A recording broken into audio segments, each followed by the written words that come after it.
Turn? Yeah, it's really cool. You guys can keep playing and we can just skip this part. So, I'm touching on this book today, and it's called Shortcut to a Miracle. And it kept saying it needed to come along with, and I had no idea why. And I guess because it just followed that song.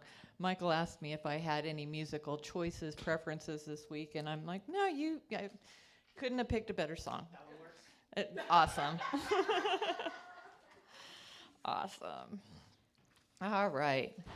So yeah, Reverend Rhonda's not here today. She asked me 2 weeks ago to if I would be able to fill in, and of course I said yes, thank you. And then life has been happening this week, so I really don't know what I wrote yesterday. Um, but we are stepping into the field of possibilities today. And when I saw that talk title, all I could think of was the movie Field of Dreams.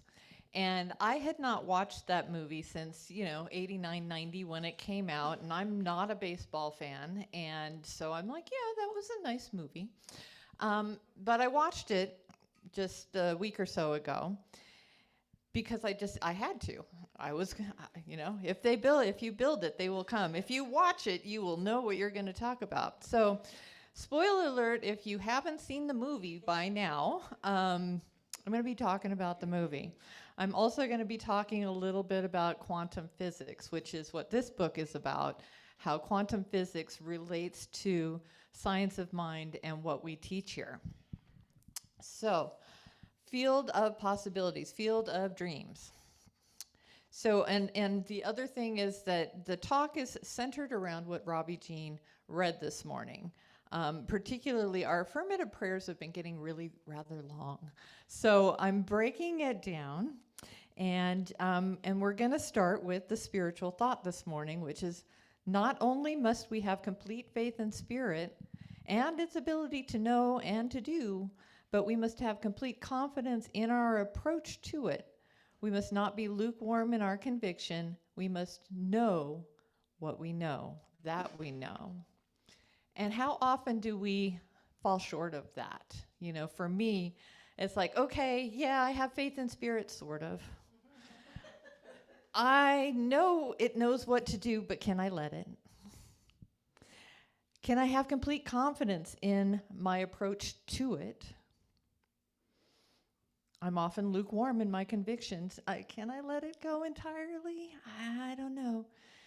And then we must know that we know. And that's where a lot of doubt comes in. And so we have this doubt. Is this the right thing to do? Am I on the right path? Is this what I'm supposed to be doing? And then I also get attacked by fear when I have this new earth-shattering, life-changing idea, and that false evidence appearing real. I think that maybe I'm not enough. I'm not young enough, I'm not wealthy enough, I'm not educated enough, I don't have enough time, I don't have enough, whatever it is. Or we have that fear that I actually succeed at this, and then what? And then my life actually changes. And then, of course, the fear of failure, that I put everything into it and it doesn't work out the way I want it to. And then the other part of it that I get stuck in is the how of it. That's the part of, can I trust the universe? Can I really have faith? Because I often get caught up in, I have to make something happen. How do I do this? How do I make this thing happen? What are all the steps for me to get from here to there? And I've had lots of life experiences that just tell me to do what's right in front of me. But it's still, every new life-changing thing presents its own, how am I going to navigate this? And I try and figure it out. Ernest Holmes tells us how it works, that we are the creators working in an infinite field of possibility. From Science of Mind, page 93, he says, within us there is a creative field which we call creative mind. And around us there is a field which we call universal subjectivity. One is universal, the other is individual. But in reality, they are one thing. There is one mental law in the universe, and where we use it, it becomes our law, because we have individualized it.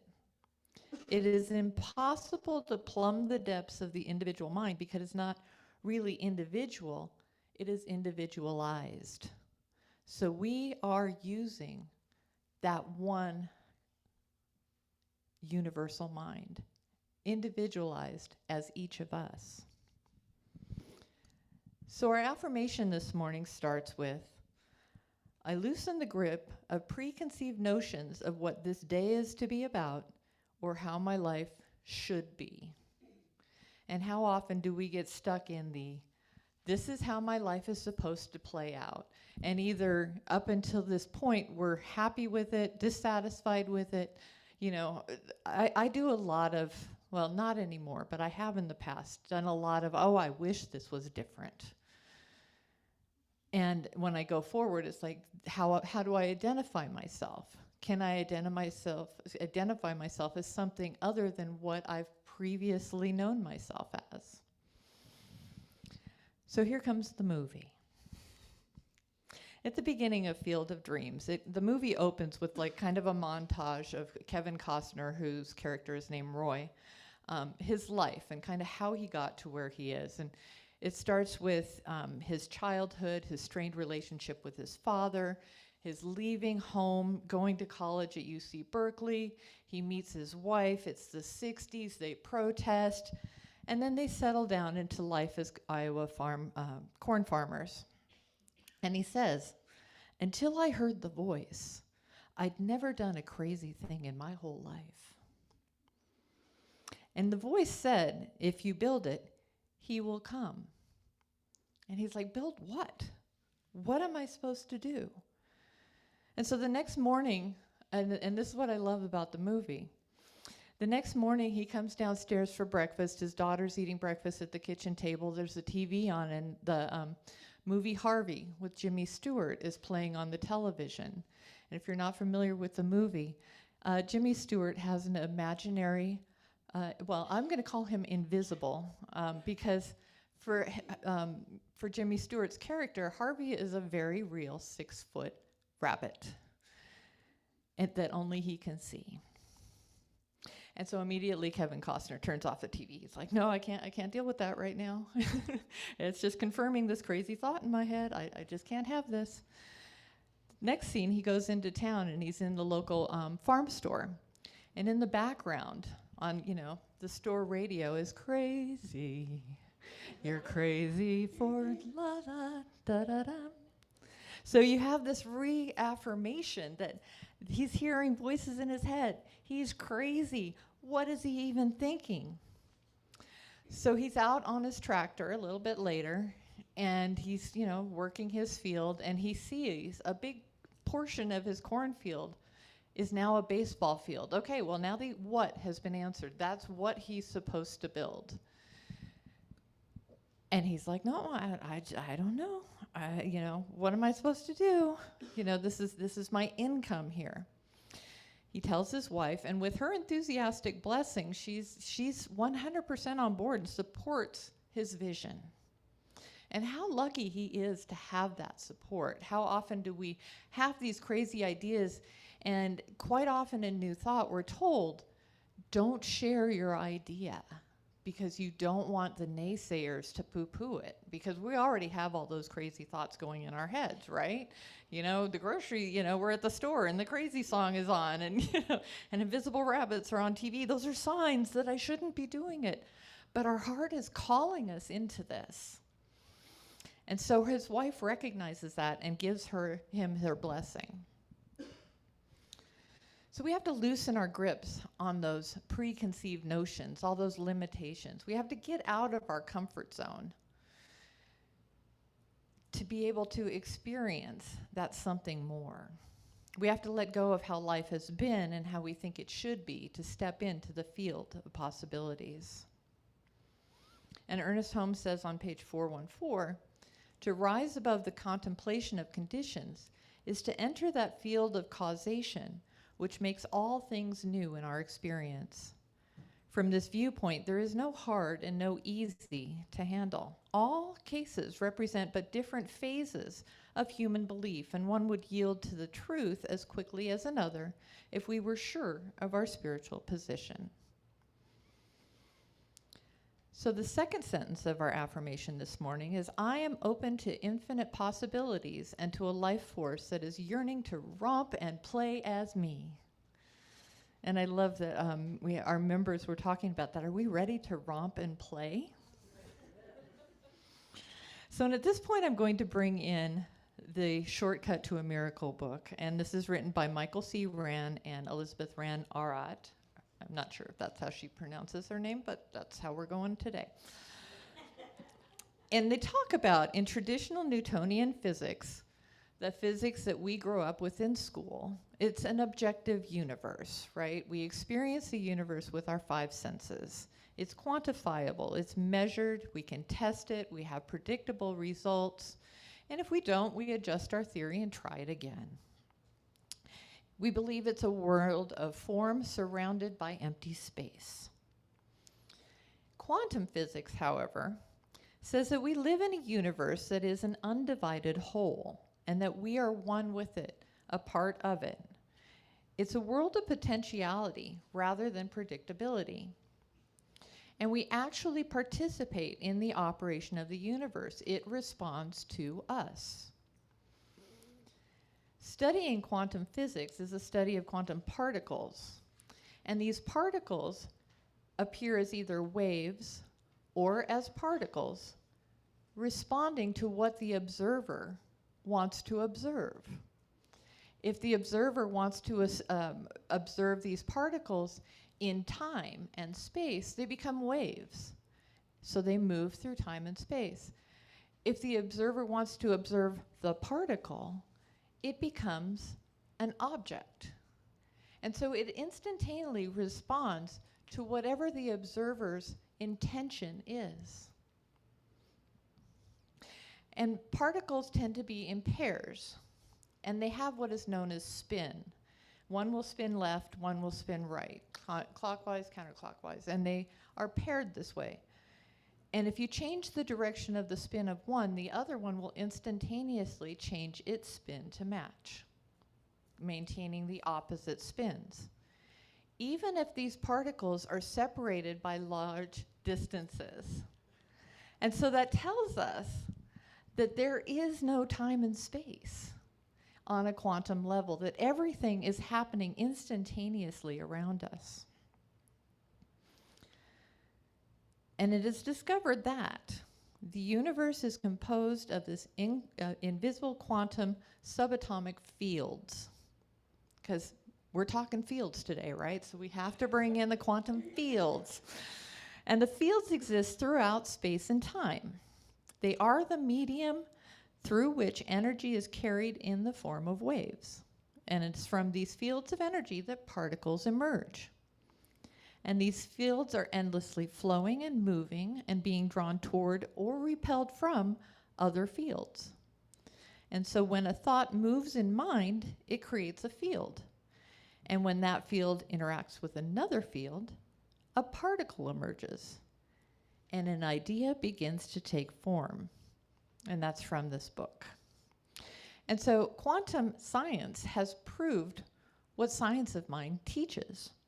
Our thoughts do become things. So back to the movie Field of Dreams. Roy builds his baseball fields. I don't know what that was, but okay. My life this week could be a whole talk. I'm just telling you. So back to Field of Dreams, and Roy has built his baseball field, and he says that he's just done something completely illogical. But fully in his belief to the calling, he also says that something is going to happen out there. I can feel it.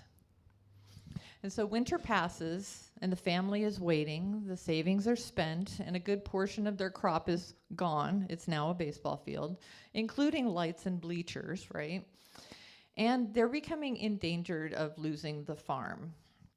Our old friends Doubt and Fear are at the doorstep. Spring arrives, and their daughter comes in and says, "Hey, there's a man out there in your yard, on your lawn." And the story is that they believe that who will come is Shoeless Joe Jackson, some famous baseball player. Again, I don't know baseball. And he is soon joined by the disgraced White Sox, who had a betting scandal back in the day. And they get tired of practice, and so eventually they bring in some other players so they can have actual baseball games.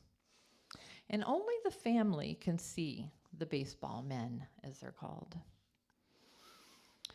So Roy is enjoying the fruits of his labor when he hears the voice again. And the voice says, "Ease his pain." And he's like, who? What? Ease whose pain? Again, that calling. What? Why? What am I supposed to do? And eventually he believes that it's Terrence Mann, a 60s activist, that he and his wife read books. You know, he's an author. He was an activist. And it's like, I have to go. I have to go. And his wife, again, is like, okay. Okay. And meanwhile, she's at home fending off the wolves, the bank. Her well-meaning brother is included in the, let us just buy your farm and you can run it, but we'll own it. She's holding them off as he drives off across the country to find Terrence Mann, which he eventually does. Eventually barges his way in, and Terrence is just like, I want nothing to do with you. And he finally, Roy quotes Terrence Mann as saying, and I loved this line, "There comes a time when all the cosmic tumblers click into place and the universe opens itself to show you what is possible." Terrence Mann's like, oh, you're one of those 60s people. But Terrence eventually agrees to go to the baseball game that Roy is supposed to take him to, where he hears another voice that says, go the distance. And they are called to go and find Archie Moonlight Graham.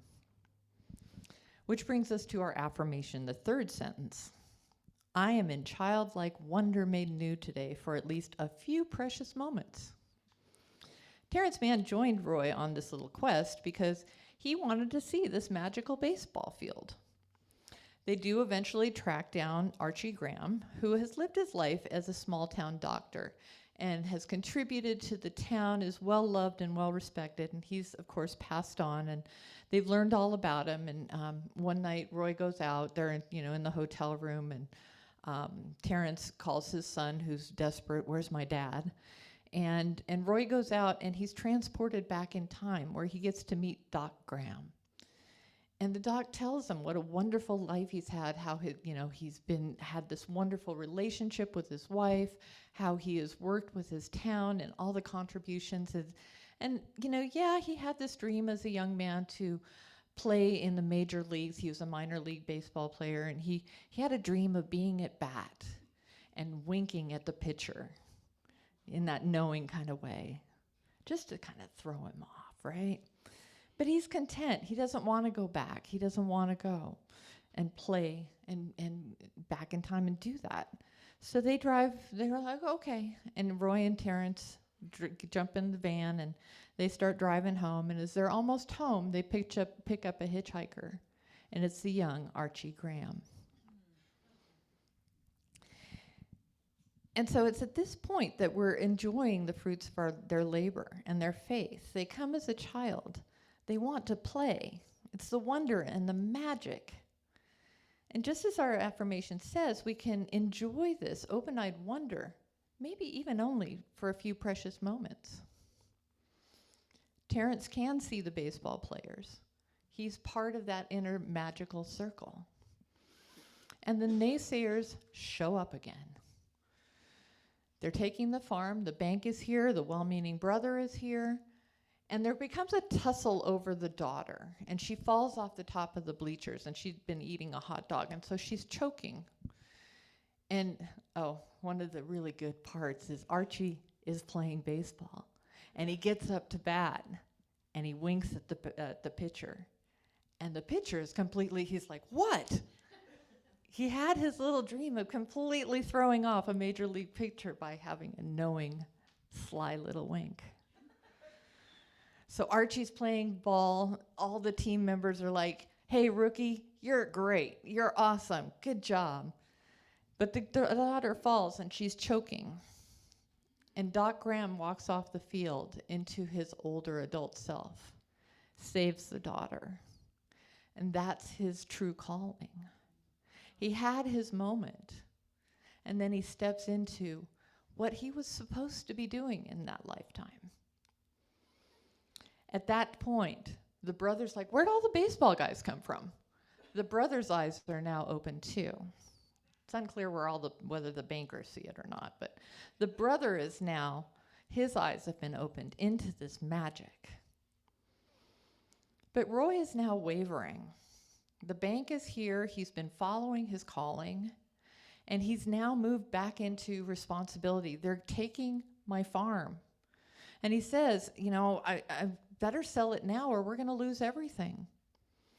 And then he's like, he's been doing this for Shoeless Joe and for all the baseball players and, for all these other people, for Terrence, for Archie, for, creating this environment where all of these other people can have their dreams. And he's like, what's in it for me? And Terrence is like, is that why you're doing this? Is that what you did this for? He's like, where's my reward? But the daughter sees a vision. And she says, Daddy, we don't have to sell the farm. They will come. The people will come to see them play the game. And Terrence sees this vision too, and he says, the money they have, it's the peace they lack. And so the last sentence of our affirmation this morning is, I have unadulterated fun and life is so good. So the underlying storyline of this movie is Roy's relationship with his father, who wanted to be a baseball player. And Roy was afraid of becoming his father, being an old man with no dreams. And Roy's father raised Roy to be a baseball player and to fulfill his own father's dreams. And in this, when he left to Berkeley to go to school, he left just kind of wishing at this point in his life that he could have one more game of catch with his dad, to have this moment of forgiveness, to reconcile what had happened when he left home in anger. And Shoeless Joe is the second to last man on the field. And he tells Roy, if you build it, he will come. And Shoeless Joe walks off into the cornfield, which is going off into heaven. And the last man on the field, the catcher, is Ray's father. And so Ray gets to have that game of catch. That's what's in it for him. He gets to heal that relationship with his father by playing that game of catch. And he invited his dad into that. Dad, can we play catch? And finally, Ray asks his father, is there a heaven? And his dad says, oh yeah, it's the place where dreams come true. And so our final affirmation declaring that life is so good is, life is so good when we follow our dream, when we follow that small voice inside, no matter how crazy it is, and just keep doing the next indicated step. We don't have to figure out the big picture, the whole why. We just trust and know that the universe is bringing us to exactly what we need to fulfill and to be and live our happiest life in unadulterated fun. And so let's bring that into prayer.